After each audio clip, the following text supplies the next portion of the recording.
Hi guys, welcome back to my channel and thank you for being here, spending your precious time watching this video. How to choose a good integrated flight school. One of the most emailed questions by you. I already wrote an article about this on my website, but apart from that I want to make a special video just about the specific steps you need to take. From absolutely zero to applying for a selection process of the flight school. When I was looking for flight schools, and I think I was around 17 years old, I had simply no clue about the whole aviation industry.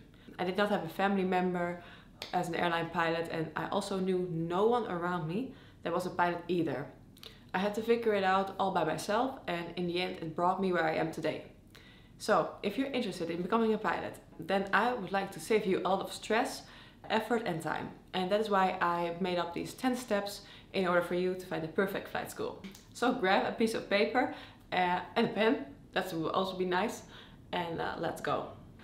Step number one is, of course, to figure out which flight schools there are in the vicinity of your home, your country, and in the countries next to you. Like basically any flight school you can find, just look it up and put it on in a list. Google is your biggest friend, so actually go on the internet, write down all the flight schools you can find. By doing so, you create an organized list and a good overview of the flight schools out there. And the idea is to end up with eventually 1 or 2 flight schools you would like to apply for.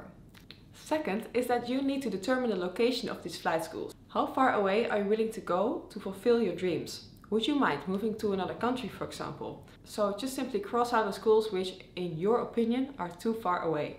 If you don't care about the location, that is perfect. It also shows a lot of flexibility, which flight schools, and airlines of course, love to see. Third is the total expected cost of the flight training. Find out what the advertised prices are that these different flight schools offer you. Figure out if you want to move and where you would like to live. Remember, flight schools are in principle not schools, but companies. They want to make a lot of money as soon as possible. That means that you will really need to compare what each flight school has to offer compared to the other. It can sometimes make a difference of more than 50,000 euros, guys. So the next one is the loan. At which flight schools are you able to get a pilot loan? In some countries you may, and in other countries you may not get a loan that easily. Do your parents need to sign as well, or are you the only one who's responsible?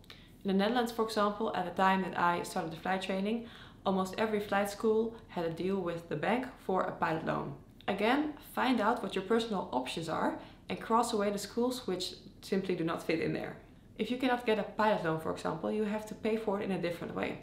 I wrote an article about how you could handle that on my website DutchPilotGirl.com, so check that out if that is your case. So now that you did your basic research, it is time to actually call the flight schools.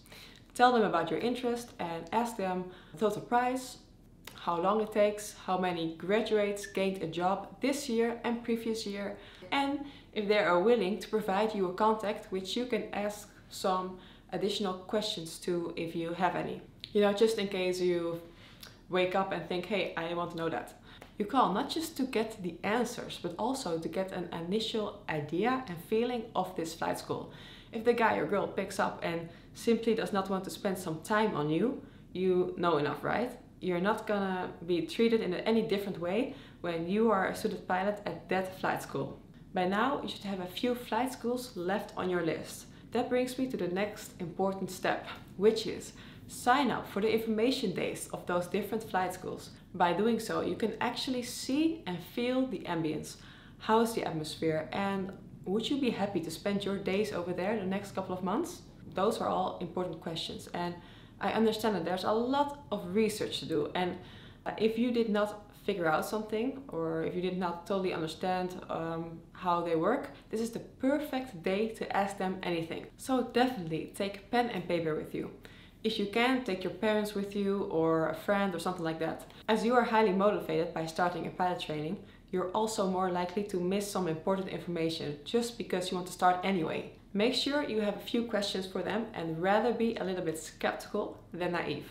You'll invest a lot of money, an amount of money which people normally spend on a house, and you spend it on a training. So you better make sure that you know all the ins and outs of this flight school. So a few questions are, for example, What happens when you, for whatever reason, cannot finish the flight training? What happens when you fail subjects more than 2 times? Is there any guarantee fund and where does it consist of?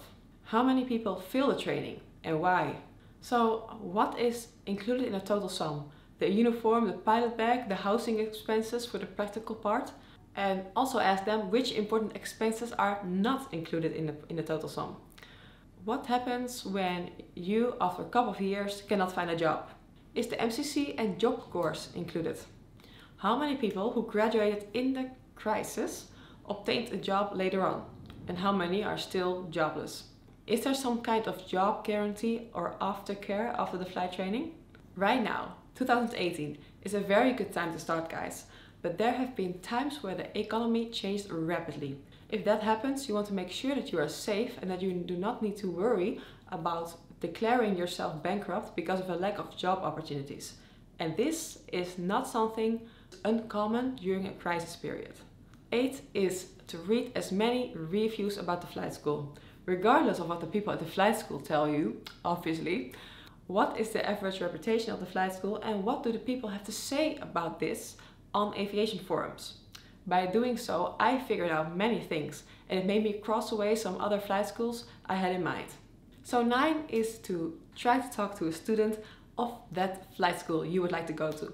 A student is in the middle of the process and most likely to tell you the truth about how things are going. Last but not least, sign up for the selection process of the flight school you would like to go to and watch my video on how to pass the selection process of an integrated pilot training.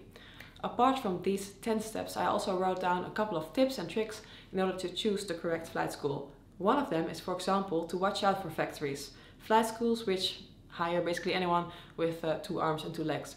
So you can review this article on my website. You know the website probably. So make sure to visit my Patreon if you want a complete checklist of all these steps and on how to find the perfect flight school. Give this video a thumbs up if you liked it and do not forget to hit the subscribe button if you haven't already. I hope to see you in the next video, guys. Bye bye.